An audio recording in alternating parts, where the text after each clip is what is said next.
Hello, welcome to Record Sports Hotline Live, brought to you by NordVPN. My name is Daniel Cott. I am, as always, joined by the one and only Keith Jackson. Keith, happy Monday. How you doing? I just about died there just 2 minutes before we came on here. I drank my water and I went down the wrong tube, but thanks for your sympathy. I didn't even notice. We're also joined by Ryan Stevenson, who's just dropped out the chat. So hopefully he'll come back on in one moment. This is going well already. There he is there. Every week. I need to change this Nokia 3210 that I've got. and by the way, if you think this is bad, we've got Des Roache coming on as well, so God knows what's going to happen when his technology drops out for the bunker. Jeez, right, I'm good to go. I can hear the both of you. Right, excellent. We've got plenty of comments coming in as well. And if you want to get involved, please do so. Let us know your thoughts. Ross says, is Keith still on the Hearts horse to win the league, or is it going to the East End of Glasgow? We actually start this week. Hearts can win the league this week. Hearts can win the league on Wednesday or Saturday. That's the thing, isn't it? I was speaking to Ryan earlier, columns in the paper tomorrow, and I think it's if I'm not right or if I'm not wrong, Ryan, it's the sudden realisation that all the work, all the journey, all the excitement, it's coming down to 6 days. It's just 6 days. I know. I think for the last 8 weeks, 12 weeks, we've been speaking about it and saying it'll come down to the last game of the season or the last couple of games of the season. And I personally felt very well equipped for it, as I said to you earlier on. And then I woke up this morning and I just had this wave of, oh no. And there's just anxiety, energy. So, I mean, the amount of messages I've had today from Hearts fans that are just on the exact same boat. I was doing the radio yesterday and there was a listener who'd phoned in saying that he had to go to the hospital last week and he'd been diagnosed with a mini stroke, and he's convinced that it was down to the pressure of the Rangers game. You laugh at that, by the way. Oh, sorry, I started laughing at it. And then on the back of that, I've had loads of Celtic fans messaging me on my social media, and quite rightly so, to be fair, because if there was ever a time to find a bit of form, that second half, 45 minutes, was as good as I've probably seen them this season. So it's all set up to be an absolute cracker of a week. I know that you've kind of reinvented yourself as a therapist for the Hearts fans that are getting in touch with you, Ryan. But I mean, how are you meant to stay calm? How are you meant to deal with this? Because this just feels off the scale levels now. If your Hearts, given the history, given the fact that nobody's done this for 40 years, given the fact it was Alex Ferguson that was the manager that did it, given 1986, given everything that the club's been through since then, to be sitting in this position, knowing 2 wins and you've won a title. But also, I guess the flip side of that is that gnawing, clawing feeling at the back of your head that this is Martin O'Neill, this is Celtic. And it always ends with a Celtic title day parade. It's just what happens. You look like the Grim Reaper here. I mean, how do you answer that? I think just the way it's filmed. Listen, the fact that it's Celtic v Hearts on Saturday as well adds to it. Because usually, how many times have we ever seen that where it goes down to the last game of the season and the two teams are actually playing? There you go. The two teams are actually playing each other. In fact, Rangers versus Aberdeen back. Remember? You're right, 92 back in the day. Yeah, in the 90s. Yeah, so I think from memory, that's probably the last time this has happened. But I mean, it's got everything set up. I said that to you this afternoon, Keith. I think from a Hearts point of view, you've just got to. I think regardless of how it ends, it's just been an unbelievable season for the club, and it would be absolutely heartbreaking. Excuse the pun. If it didn't go their way, but I think after a bit of time, the fans would just. I mean, the season has been absolutely amazing. I've enjoyed every minute. I've been so lucky to be at a lot of the games, commentating a lot of the games. But as you said, and you rightly said, and I was watching them yesterday, every time the camera went on to Martin O'Neill, and I just thought, this wee guy. It's poker face, isn't it? 70 odd year old. The Adidas lime tracksuit, black and lime green tracksuit on. The Copa Mundials. The chance of going and doing a double. I mean, he is a god anyway at Celtic, and rightly so. But I mean, what? Don't be kidded, right? And if you're a Celtic fan, if you're an honest Celtic fan, and I think majority of them would agree with me here, the reason why they're in the position they're in is because of him. Fact. His man management at his age to be able to do what he's done, to get Celtic to this stage of the season, the last week, to put in the performance, go a goal down yesterday, put in the performance that they did, is nothing short of remarkable. So, I mean, everything's set up to, as you said, for it to be an amazing night on Wednesday. Tough game for them away to Motherwell. And then we'll see what Hearts can do against Falkirk, which will be a tough game as well. And then we get into Saturday at 12:30. And I mean, if it does go down to the last game of the season, I don't even know how I'll feel Saturday morning.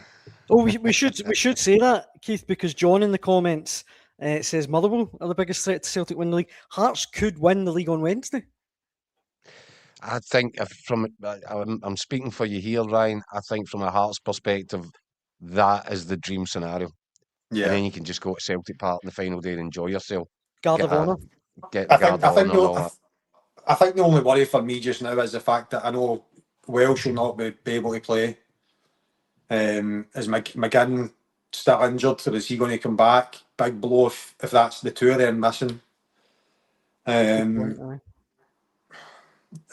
manager, the saving grace is probably everybody's tipping the Motherwell manager to end up at Celtic, so he'll want to put in a good performance just to deny them the title. Well, to rubber stamp how good he is, so that he's then saying, "Yeah, definitely, I'm your man for next season." But that aside, listen, Motherwell are a really good side. I mean, people looked at it as if Hearts dropped 2 points the other night there. It's a point gain for me. Like, it was a difficult place to go. They're a good team. They've been great this year. So it'll be a difficult game for Celtic. And obviously, as you said, Keith, the ideal situation would be that if Motherwell could take 3 points off Celtic and then Hearts can go and beat Falkirk. I mean, for them, that would be the dream, obviously. Yeah, I mean, for them to be able to do that at Tynecastle, lift the trophy at Tynecastle. But, I mean, I don't, the way the league's gone this year, the way everything's gone this year, I just get this feeling it'll 100% go to Saturday at 12:30. This season, this campaign, it has to build to the ultimate crescendo, doesn't it? Because just to the nature of it. It just cannot end on Wednesday night. I think we all just understand that it can. And it probably won't. We've got, you see there in the comments, Mark says, Ryan, Motherwell beat Celtic before without Welsh. Gianni, our old pal Gianni, says Welsh wouldn't try anyway. Although John points out... I think there was a heavy Wilfred Nonce factor involved in that, was there not? Very heavy, aye. Yeah. But John points out Halkett's out in a big miss. That's the one for me, Ryan, that's Craig Halkett been out. I'm gutted for him. Do you know what? I'm gutted. As soon as he went down and you saw him grabbing his Achilles, it was the first thing I thought about. I just thought, please just let that be the calf, just above the Achilles. And then obviously the news filters through that it's an Achilles injury, and then hearing a bit more news yesterday that they reckon it's going to be 12 months. I mean, I'm on a personal level, I'm just devastated for him, because I spoke to him a couple of weeks ago after one of the games at Tynecastle and just applauded him and how he's done this season. He looks like a totally different player. He came back fit, strong. He has been absolutely outstanding. And I actually said to him, I genuinely hope he gets on the plane for the World Cup, because I think he deserves it. He really should have been going to the World Cup, really. I know Steve Clark's loyal to players. I thought he should have been in the last squad. I really do. Yeah. I think he's been the best central defender in Scottish football this season. Aye. It's a blow week by week basis.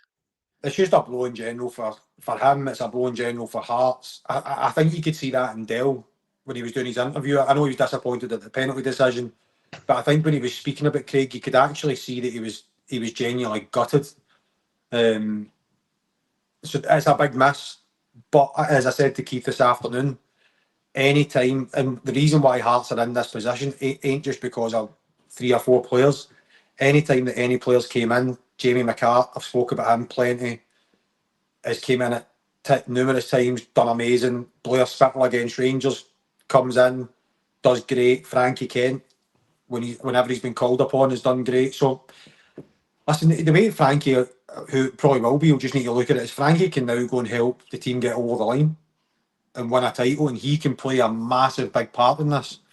So he's more than capable of doing that. But ultimately, obviously, Craig will be a massive miss, and Mark Leonard as well. I don't think we spoke about it, Keith. He'll probably not be as big a miss as Craig because Cammy Devlin's there. But yeah, a big blow for both the players. See, just going back to the original question, Keith, are you still on What was your the big? original question? Are you on your big maroon horse? Say Of course, yes. I'm not going to jump horses halfway through the race, Dan, or in the final stretches of the race. No, of course, I did. I've been with Hearts for quite a while now. I've felt that probably they deserve this title, and you know something, that's a difficult word to use. Deserve. They'll either get there under their own steam and on merit, or they won't. And if Celtic get there, then they'll deserve it, because at the end of the day, the team that wins the titles is, you know, they've not done it by default. And what Martin O'Neill is doing at Celtic is, it almost defies belief. I mean, I know the word miracles thrown around. I don't buy into that, because this is Celtic after all. It's a team that's won 14 out of the last 15 titles. By far and away the strongest team in the land, the richest club in the land. For all these reasons, you can't say it's a miraculous thing that Martin O'Neill's doing, but you can just stand back and fully admire the job that he is doing, putting this together. Ryan absolutely nails it when he talks about man management. Um, he has come in, dragged Celtic up off the floor, not once but twice, and he continues to find a way to win matches. It's been extraordinary. And this is the incredible bit of this, because from a Celtic perspective, and Ryan touches on this in his column, from a Celtic perspective, this is one of the greatest stories of all time. If Martin O'Neill can triumph at the end, on the last day at Celtic Park, win the title, and then go on and play against Neil Lennon and Fairland to make it a potential league and cup double. That's, I mean, if you'd even thought about suggesting that back at the start of this season, you'd have been carted away. People would have looked at you funny. But that's where this incredible Martin O'Neill storyline is headed. And that is, from a Celtic perspective, it's one of the all-time great stories.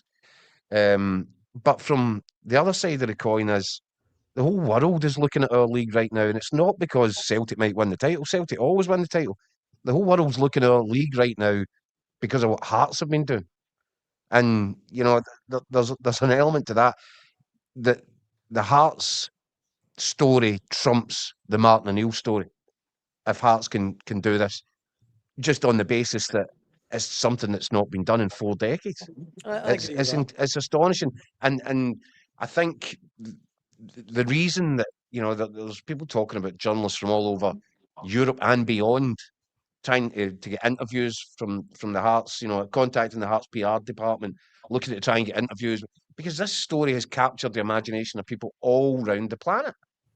It is of staggering scale, and that's why, you know, that's why I wouldn't want to be in Ryan's shoes right now. My guts would be all over the shop.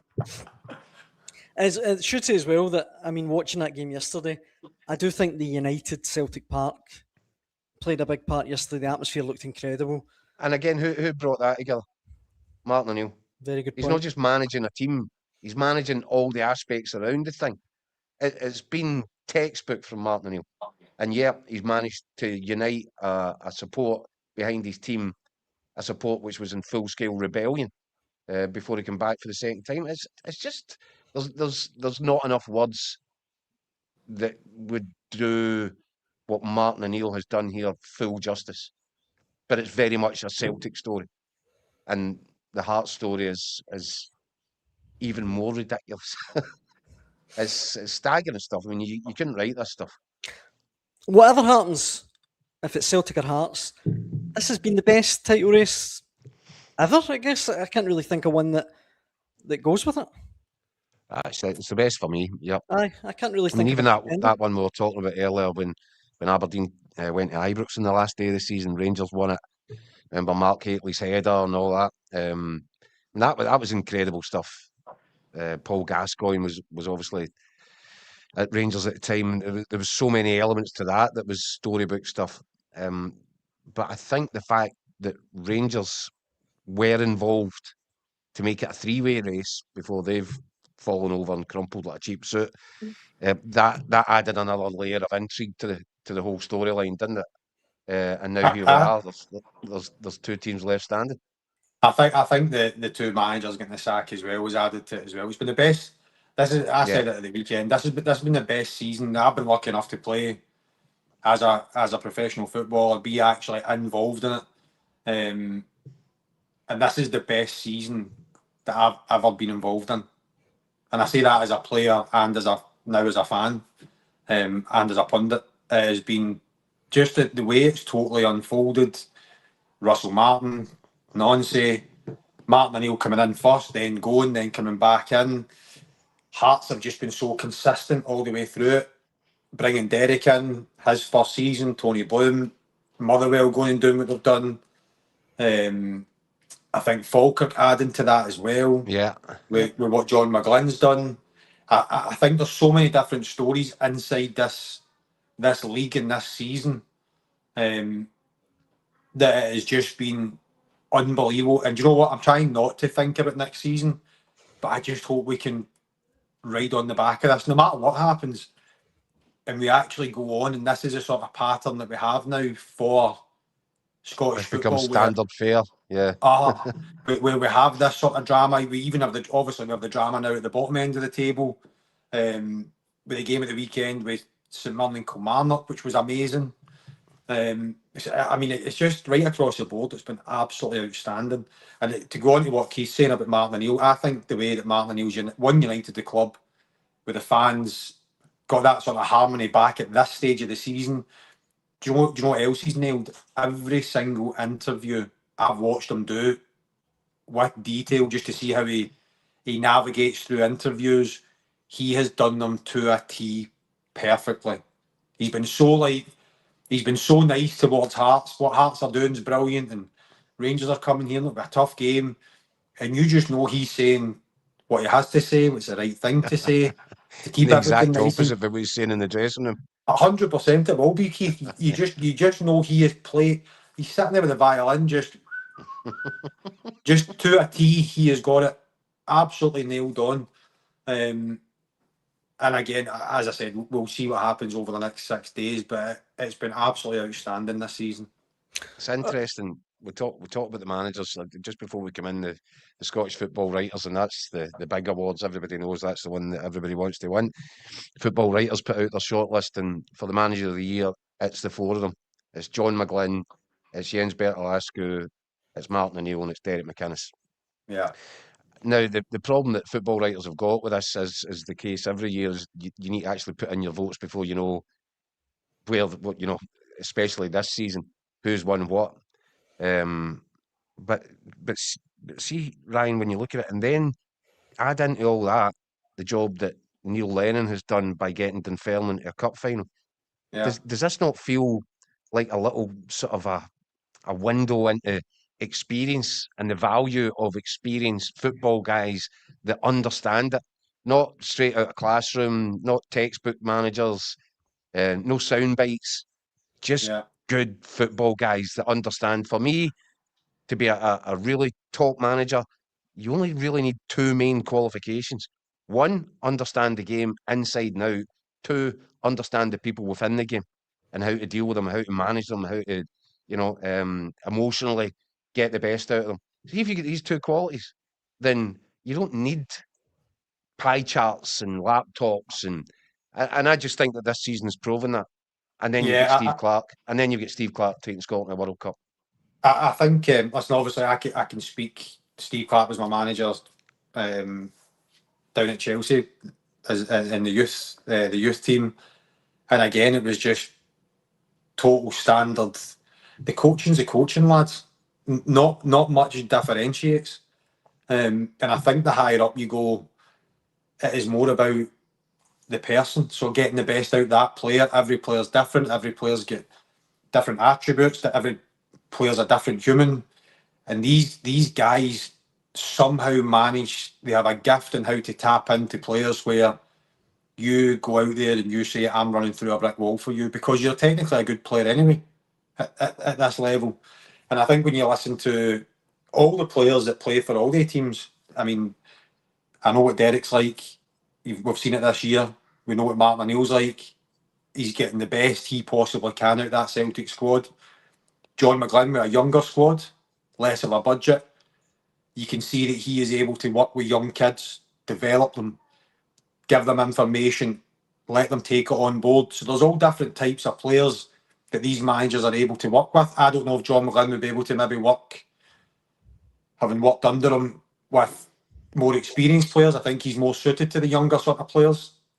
And then obviously I've listened to a lot of the Motherwell boys talking about the Motherwell manager and just how amazing he is right across the board with his values, how he is day to day with them. So yeah, listen, you know what I'm like, Keith. I'm a massive advocate for. I get the stats. I get all the stuff that we have nowadays on expected goals and all that crap. I just like old school managers that get the best out of their team, get the best out of their players, get a connection with the fans. And they four managers this year and Neil Lennon at Dunfermline have more than done that. And again, that can only be good for Scottish football, the fact that we've got managers like that in our game.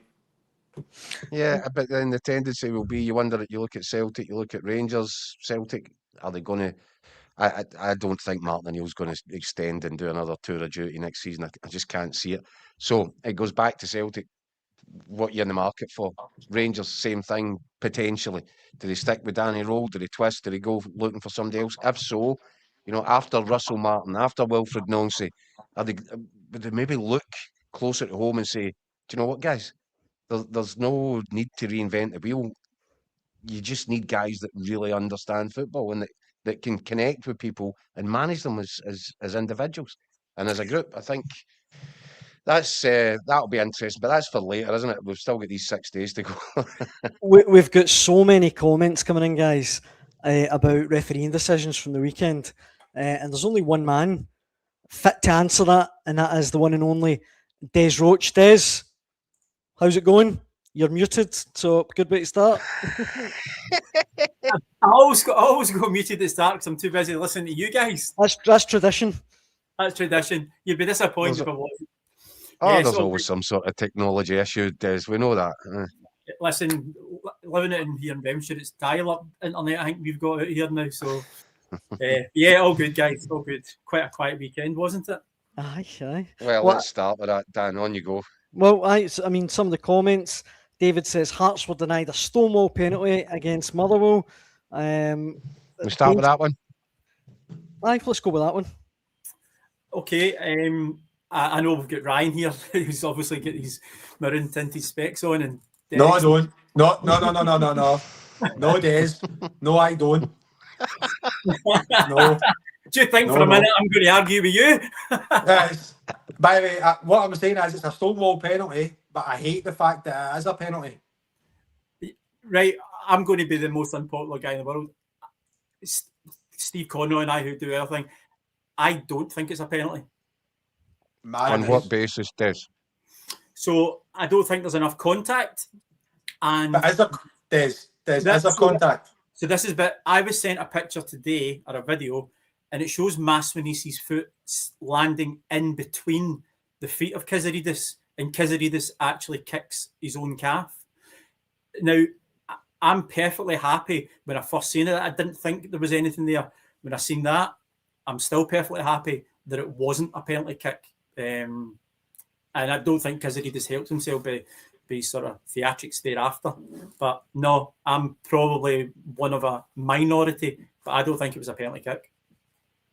You thought it was, Keith, didn't you? All day long. All day long. And do you know the giveaway, and we've spoken about this before, the players' reactions. If you look at Maswanisi knows his hands come up instantly. Aye. He's guilty. But He's see, guilty and he knows it.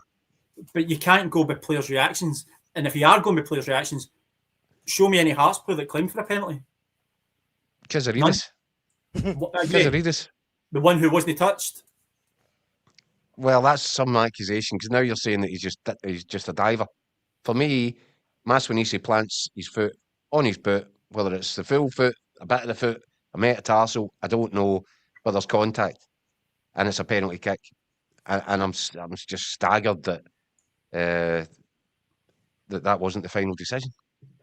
I'm quite happy that, and what I'm probably don't mean more happy about it, because like if the penalty was given, I wouldn't have an issue with it. You can understand it, but I was quite happy that Stephen McLean went across, was given the opportunity to look at it, and he was quite happy in his own opinion to say, well, do you know what? Thanks, but no thanks. I'm sticking with my own decision, because it's far too often. But Des, he then says after the game there was contact, but not enough contact. But that makes no sense, because you can boil an egg, no matter how hard it is. Once it's boiled, it's boiled. Well, we go back to that, and I've used that analogy as well. You get hard boiled and soft boiled eggs, obviously penalties.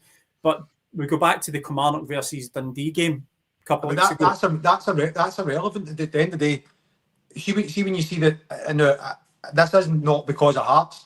I hate the fact that it is a penalty, because I don't like it. I would like us to go back to the way it used to be. But the way things have been this year, they slow it down.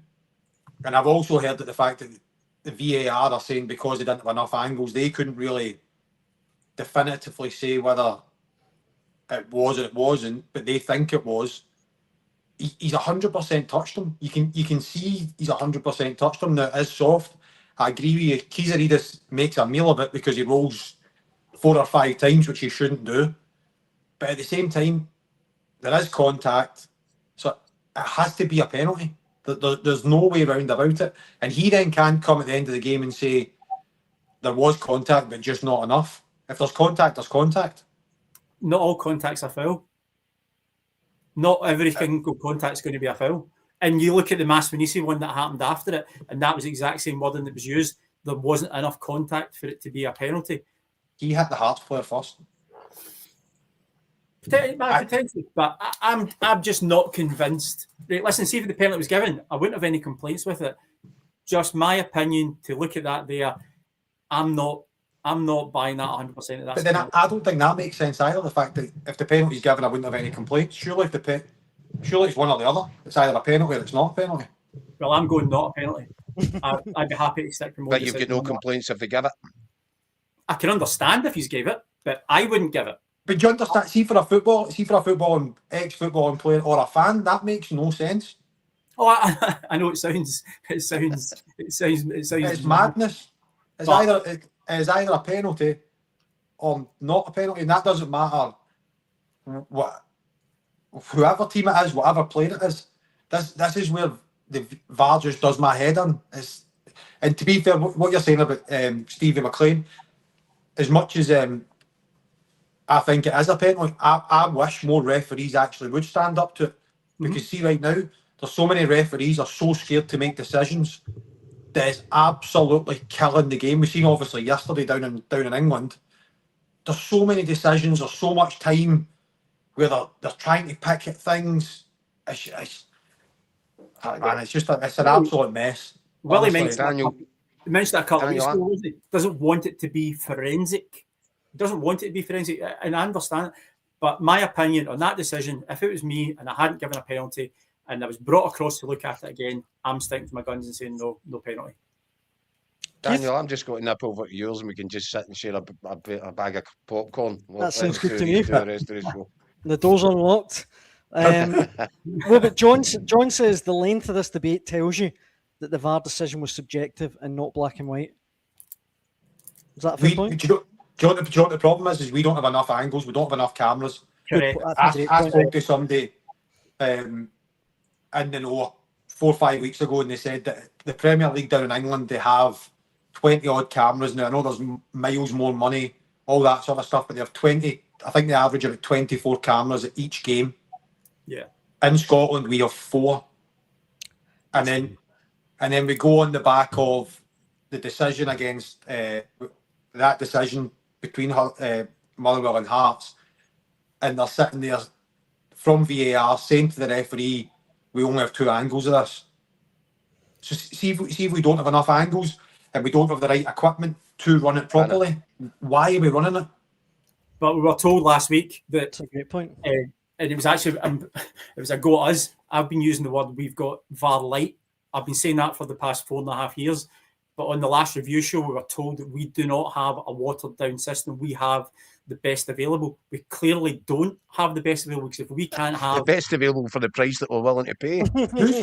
Who says that? Who comes out and says we have the best? Willie Collins said that on his VAR review show with Gordon Duncan. Willie's drunk. and Willie doesn't even drink. Willie's drunk. I mean, What even is that, Des? Seriously, how can you say we've got? How can he sit there and say we've got the best product when we all know this is what I dislike so much about it, is the fact that, see, football fans, they're not stupid. Just be honest. So why come out and say we have the best thing available? Not Willie, we don't. Why don't you just come out and say, do you know what? See, because of funding and money, we have VAR. And we can only do it to this extent because of the TV money, the revenue, whatever it may be. But see, if you come out and say that, it's honestly, it's just belittling football fans, which is so wrong. There's the biggest one. So we don't have goal line technology either, right? So we just don't have that. But remember the Falkirk Rangers game a couple of weeks ago, and the ball was above the air, and the Falkirk players stopped. They're looking for the ball being in and out. We couldn't even tell if the ball was in the play, and it's in the air in the stadium. Of course, we're not using the best available options, and it's actually patronising to tell us as football fans and us as consumers that we do not have watered down VAR. We've got VAR light. Let's just be honest and just say we can't afford that. This is what we've got. If I had £1 million, I'd buy a Lamborghini, but unfortunately, we can't. Even we're driving a Honda Civic again. Honda Civic. See, the thing is, I actually think that see fans, myself included, I would actually prefer that, and I would buy into it, and I would say, see, if they did get decisions wrong, I would actually cut referees more slack, because I would be like, look, we haven't got the best package of VAR. I still don't like it, but it is what it is. But it's the fact that they come out and they try and make it's as if like we're all stupid. Yeah. Yeah.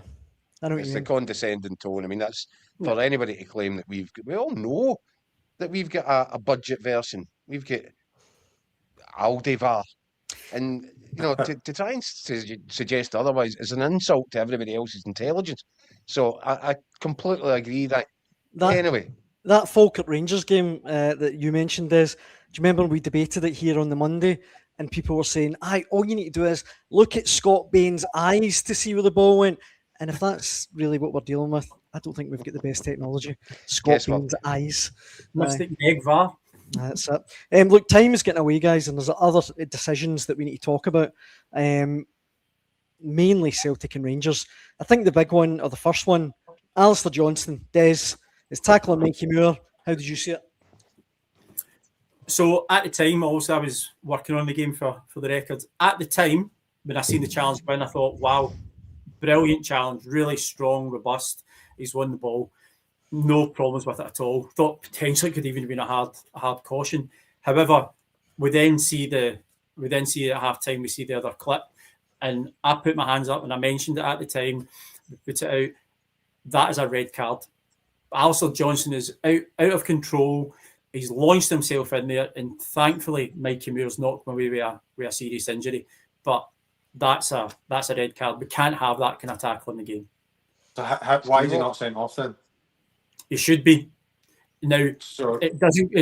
What I would say for this one, and this is a bit, but again, not being controversial, but I'll always stick to my guns. Nick Walsh maybe didn't have the best view on it. Maybe was a bit too square to it. But if Sky cameras are getting that image, then VAR are getting that image. And John Beaton and Chris Graham, who were the two VAR officials, they've let Nick Walsh down vastly there. That So then should not be.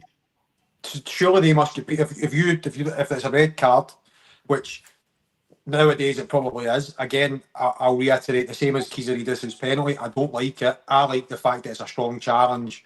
He's left one on him. That was the way I was brought up. So, but I understand this day and age that's a red card. What happens to the guys in the VAR truck then? Do they get penalised?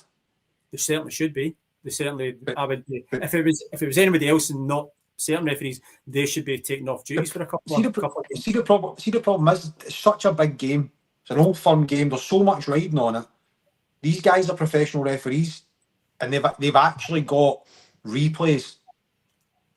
So yeah, I cannot understand how they can get that wrong. How they cannot say to Nick Walsh, "You have to go and look at this." Aye. Yeah, that's absolutely 100% correct, and totally agree with you. That play should never have restarted. If that camera view is available to Sky, why are our VAR guys not having it? And if they've looked at it and they've not picked that up, that can only be complete and utter negligence, because that is these modern day games, and I understand what you're saying, a good, robust challenge. I thought that as well. But when you see that other view, red card. And if that's not been picked up, that's negligence. And he's been... Far be it from me to rush to the defence of our officials, right? But if I'm not mistaken, Des, and you tell me if this plays a part. So there was 2 or 3 incidents, all happened a split second, a second before that tackle. It doesn't even give a foul for the Alistair Johnson tackle. And I thought that was right because it looked like a nice clean tackle. As you said, it's only when you see the replays. But he's actually stopped play for another foul. It wasn't that one. Aye, before. So he doesn't give the foul for the Johnson tackle. I think he gives a foul for something, was it Diomande? More in the centre circle before the ball goes out to the side and into that collision with Johnson and Mikey Moore. Does that... and I'm not saying that, by the way, this gets anybody off the hook, because they should still be looking at that tackle. Yeah. But I wonder if, because there was an example, what was the example? When Maida hit the ball off, who was it? Player on the deck, was it Hearts? Remember there was it sparked a bit of Rami. There was a couple of bookings, and they kind of concentrated on that and not on the fact that Nygren had actually been shoved over and should have probably got a penalty kick. They didn't look at that. They looked at the other stuff. That was the Hibs game. That was Hibs game. Sorry. Yeah, you're right, Hibs. But is that a problem? Are they actually getting distracted and they're focusing on one thing when they should be looking at, because there shouldn't be, and there's 2 of them in there as well. There's 2 of them watching the game. Yeah. There's VAR and there's AVAR. If to be fair, they could have 10 of them in there, and I still think they would come to the wrong decision. I don't disagree. Honestly, what more do you need? No, I know. Yeah, I know it's impossible. But no, when you're saying are they getting distracted by other things? Well, if they are, they're not fit for the purpose that they're meant to be doing there, because you're there to get the serious decisions correct. And that one, even with his challenge, see if they'd came back and they said, look, in this day and age, it is a sending off, or we don't think it's... Because he actually does win the ball. Yeah. He touches the ball. So even if there's a bit of relay where they say, we think he's won the ball, and then it's the follow through, but there's actually just nothing. Nothing now. Which is worse. Yeah. Which is a million times worse. Because then there is a debate on either side. If you're a Celtic fan, you're probably saying, well, he's touched the ball and then he's went through, so it's a follow through. You understand if you're a Rangers fan, you're saying, well, the guy at Hibs gets sent off probably for the same sort of tackle the week before on Johnson, and it was a straight red. Jamie McGrath. Exactly, it was kind of the same. So, but there's just nothing. Yeah, that was baffling. It's the lack of consistency. It drives you up the wall, doesn't it? I'll tell you another one actually involving Alistair Johnson. Mm-hmm. Was it the first half?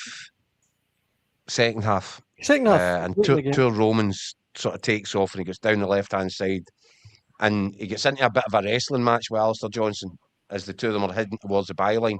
and they both kind of hit the deck together, and then there's a bit of afters, and all the players come in, another melee, and then at the end of it, poor Roman's got a booking.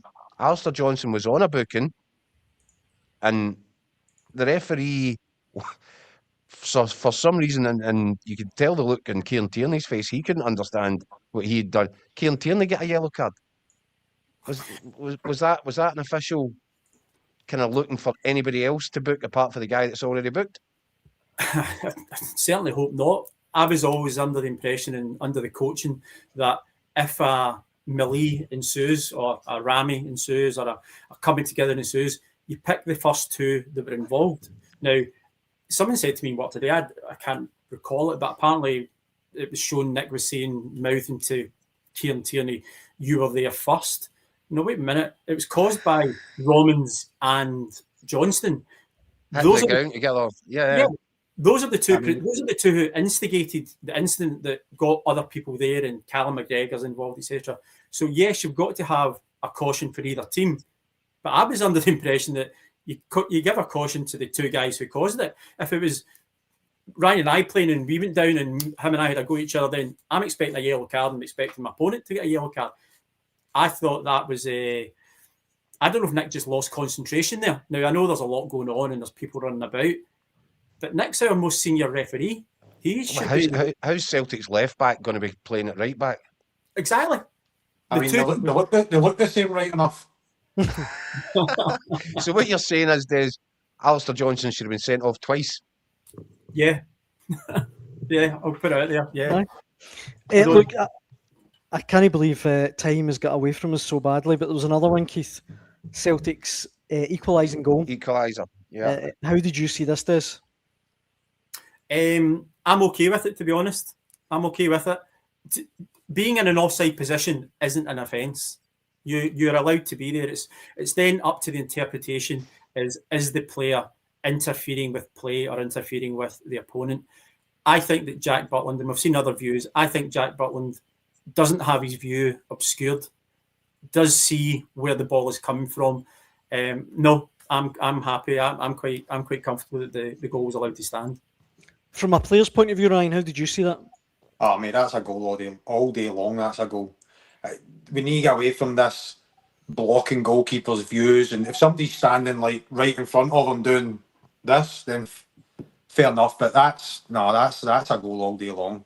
Yeah, I agree with that, Keith. You think it was a 100%.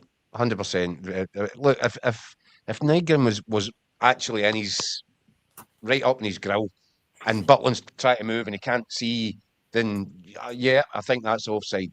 But in that situation, Butland, I think, gets clear view. He knows exactly where Yang's putting it. It wasn't a delayed reaction. He knew where it was going, and he had no chance of getting there. And Nygren could have been standing there or sitting up in the front row, having a burger and a Coke. It wouldn't have made the slightest bit of difference to that goal. So yeah, I was pleased with that. I thought that was good officiating. Des, I think that's us. Unless Keith, there was anything else you wanted to get Des's opinion on? No, that'll do us. It's been eventful. We'll put Des back in the cupboard until, well, for about 48 hours, I imagine. Then I'll be pesting you again, Des. No problem at all, guys. No bother. See you, Des. Great chatting. All the best. All the best. Cheers, Des. Des Roache there, our resident referee. I can't believe how fast the time's going when you're having fun. Before we wrap up, though, we need to just quick talk about Rangers, Keith. Because the aftermath of yesterday's game, Danny Rome, now 24 hours has gone by. How do you see it now? What I said previously was that I believe that Andrew Kavanagh has already begun the process of a sort of internal review, going over the decisions that have been taken along the way and the mistakes that have been made. And I think the more that he looks at it, the more he'll come to the conclusion that Danny Rawls a mistake. I think he's inexperienced, and I think that was my, I've said it all along. I've said it since before he was appointed. I couldn't believe that a guy whose managerial CV boasts a season and a half at Sheffield Wednesday, his biggest achievement in management was a 12th place finish in the second tier English football. On no basis should that have qualified him as an entry standard for the discussion about potentially becoming the next manager of Rangers. I think it was a mistake at the time. I think it was led by arrogance because of the belief that Kevin Thirlwell had that if you've managed for 2 minutes in England, you'll scoosh it up in Scotland. And I think the lack of experience has really been amplified in the post-split fixtures. 3 games, 3 defeats. Games a bogey. And I feel that coming back to the chat that we were having previously, you look at your Derek McInnes, look at your Martin O'Neill, John McGlynn.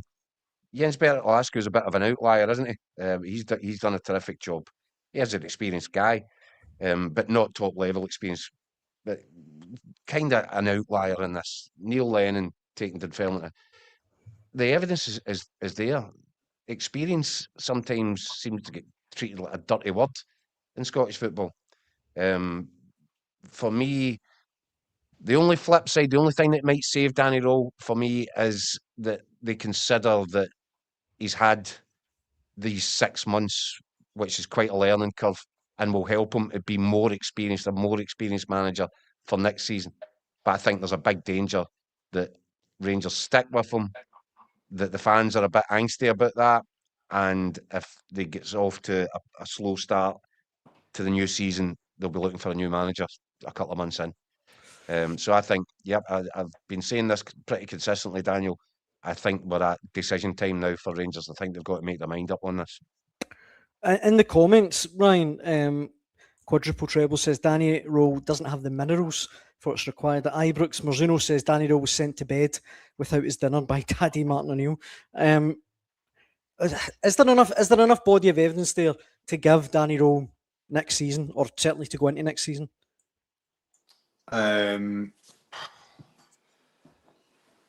I don't know, mate. Listen, I think when you strip it all back, he wasn't first choice. I was surprised when he got the job. When he came in, I think the job he done to get them into a title race, you can look at it in 2 ways and say Celtic dropped loads of points, or however you look at it. He got them into a title race. I think when they got into the title race, I think he's been found wanting. I think that I witnessed both the games, and I said it at Tynecastle when I was covering the game. They both went in at half time, and it was probably both managers' biggest team talks tactically and just in about their players for them to come out for that second half, because there was so much riding on that game, especially for Rangers, and the fact that they had to win it. Yeah. And he had to make a substitution. Obviously, I was there. Scovolson was an absolute disgrace in that first 45 minutes. He was horrendous. So you have to take him off. You have to make a decision and say, look, he's not. Bring somebody on, a bit of impotence. You know, Hearts are going to come out. They're 1-0 down. They're going to have to come out and have a go at it. And he waited until something happened. And by that time, it was too late. You then look at Derek McInnes. He changed it straight away, brought Blair Spittle on. And I thought Derek McInnes beat him. I thought that was the difference. And again, you look at the weekend. They go to half time. Martin O'Neill makes a change. He doesn't. And Celtic go out and do what they do in the second half. And then again, it's once Celtic score, was it the third goal, that he then makes this triple substitution. And I'm like, it's too late then. It's too late. Yeah. Caveated with, if he came out after the Hearts game, his press conference after the Hearts game was shocking. Because I sat there in the stand and I watched players laughing with Hearts players who are obviously international teammates. And straight away I said it on air. Could you imagine doing that if that was Walter Smith and Archie Knox? You have to understand the responsibility of playing for one of the old firm teams. I mean, you've just lost a title. You go and you clap your fans, you go in that changing room, and I would not be coming out the house until the Old Firm game. Genuinely, I'd be going to training, going home, I'd be getting my missus to go for the shopping. I would be doing everything I could to go to Celtic and try and win, and then just hope that the wheels fall off Hearts as well, that you can sort of maybe even, and it's a massive outside chance. But they're sitting there like kind of keying and giggling on the pitch in front of cameras. He then comes out and says, yeah, it's been, there's been progress. We've done okay.